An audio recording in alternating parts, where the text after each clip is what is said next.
أعوذ بالله من الشيطان الرجيم. بسم الله الرحمن الرحيم.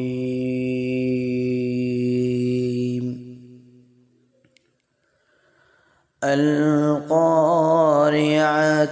ما القارعة وما أدراك ما القارعة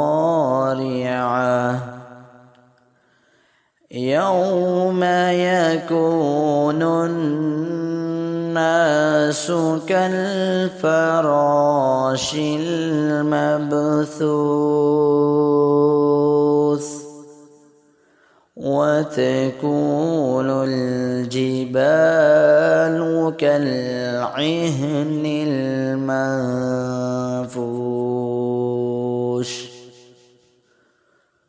فأما من ثقلت موازينه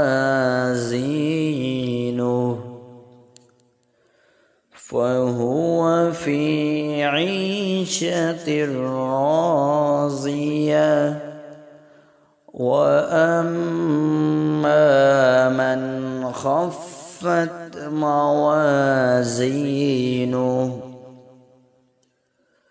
فأمه هاوية وما أدراك ما هي نار حامية. صدق الله العظيم.